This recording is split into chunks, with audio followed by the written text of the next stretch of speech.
Sorry, I got to go on like this. I got cut off on my other one. If it's as I suspect, we have fractures and fissures in the layers beneath the sediment, because there's film and still pictures as well on some of these videos, the ones that Skybird Bird did. She's got some good links on there. Monkey Fist, I believe, is the blogspot.com. It's in the more info underneath the video she did. And clearly you can see the methane gas coming up from underneath. So I really believe it was a pressure issue that caused this event to happen and settle back down. Now, as far as using explosives, because of the fact that there might be a lot of fractures or fissures, and we did see evidence in that film of gases, methane gas coming out, which is very volatile too, then I don't think explosives are going to be an option. And if they cap this with cement, what's going to keep it from... It's just like electricity or water. They all go for the path of least resistance. So what's coming up is going to go for the path of least resistance as well. And with if there are fissures and fractures down there, then the pressure is going to open them up even more.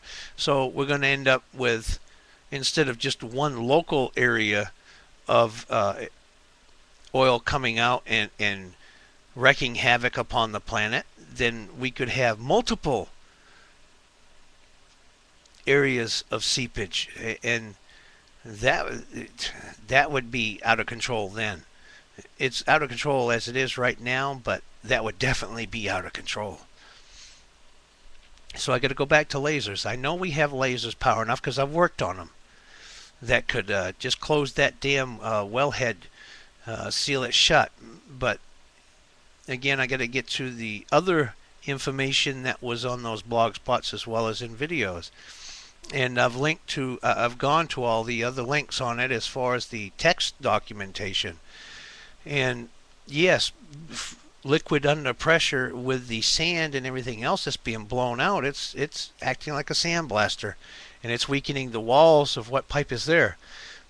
So the question then becomes, okay, if we did have a laser powerful enough and we could get it down that depth and have an aperture where we could actually fire that puppy off, what's to say the pipe won't fracture at another place because it's been weakened by this abrasive action?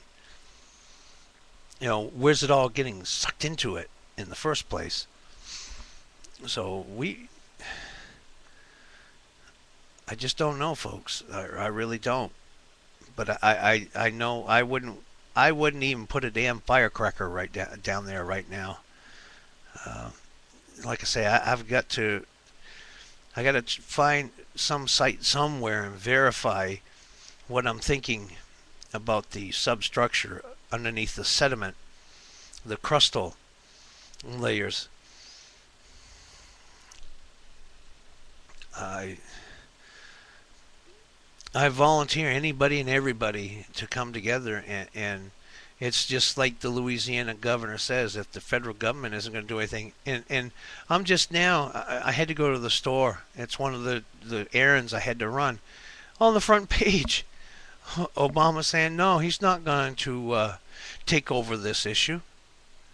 No, he's fine with it being in BP's hands. And in the article, well, who else would do it? That's what they're basing this on. Who else would do it? Well, there's a lot of people in a lot of businesses and a lot of industries who have ideas as well as products ready to go.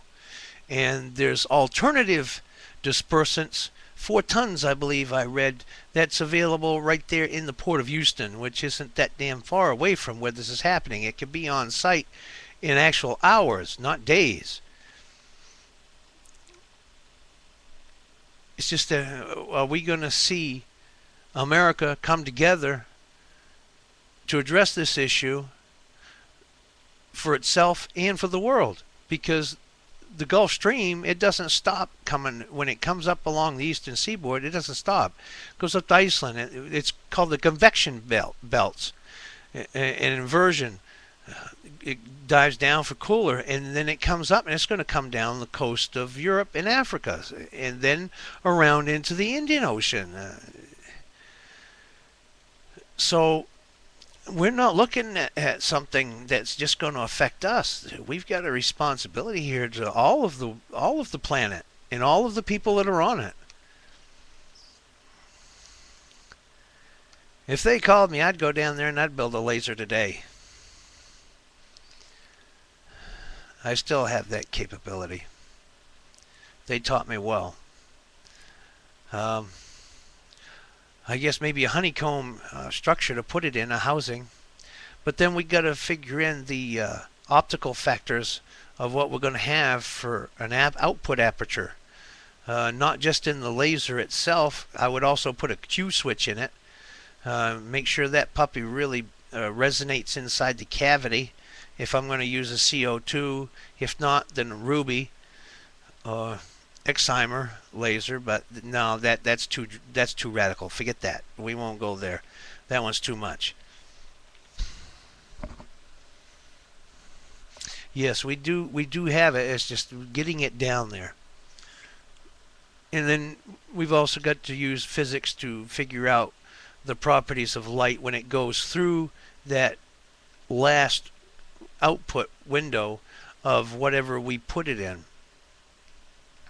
And we've got some really smart people here, and some of the people that I went to school with have continued on with this solely as their vocation and not trying to combine everything like I did. See, I'm wanting to be a systems administrator, lasers, networking into the whole 9 yards to make myself more economically viable as far as an employee. And then my health gave out on me. My mind hasn't, though. So, yeah, by all means, I'm going to be sitting here going through my messages and see what else is coming in. Thank you again, Dawil1, for your input. No, I don't think you are being a smartass. I want to stress that. Feel free to post comments anytime you want. The ignorant ones, they do make themselves known, and nothing about your comment could I ever have construed as being an ignorant comment. So I'm going to close this out for now and start going through my messages and shares to see if there might be related material in this as well. Alright folks, I'm going to leave it at that, and I'll get back later if I can find the information I want. This is doable.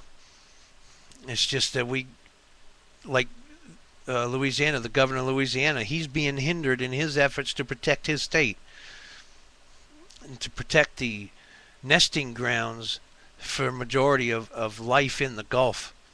So maybe this too might be butting heads up against the government. But I think it's actually something that should be explored if we do have a lot of stress fractures in the area around where this explosion took place. Thank you again, and good night. I'll talk with you folks later. God bless us all.